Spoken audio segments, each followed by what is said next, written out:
Okay, in this case, we've got a closed cylindrical container. So closed means it has a top and a bottom,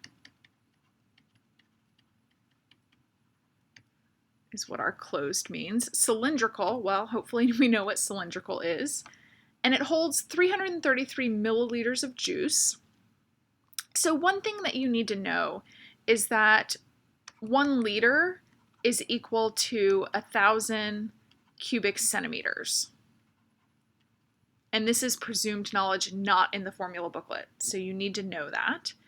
So we've got 333 milliliters. Well, that's the same as 0.333 liters. And so making these equal to each other, that's going to be the same as 1,000 times 0.333 cubic centimeters. Of course, that's going to be the same as 333 cubic centimeters. So we could also say that 1 milliliter is 1 cubic centimeter. All right, so we want to minimize packaging. That means that we're looking to minimize the surface area. So let's think about our shape. We've got a closed cylinder, looks something like this. So it's made of the curved surface area plus 2 circles. So my surface area, well, each circle has dimensions of pi r squared, and there's 2 of those. The curved surface, well, if I unrolled this, it would be a rectangle that would have some sort of height. And then if we unrolled it, so think about unrolling this, we'd have a rectangle that would have h, and then the dimension down here would be the circumference, which is 2 pi r. So that's going to be 2 pi r h. Over here, I've got my volume. So I know that volume for a cylinder, or for any prism, is the base times the height. So the area of the base times the height. So my area of the base is pi r squared times h. We know that's 333. And what this really means is that I can get h in terms of r, which would help me to come up here and know which variable to differentiate in terms of. So h is the same as 333 over pi r squared.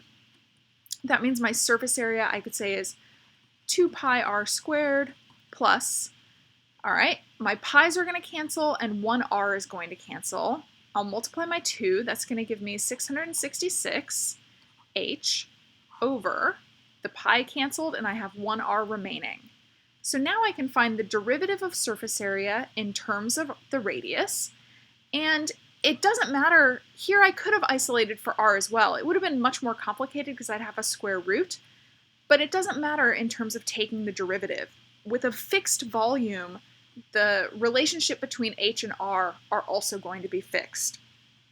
So you could take the derivative with respect to the radius or the height, doesn't matter, but we just want to use one of the variables.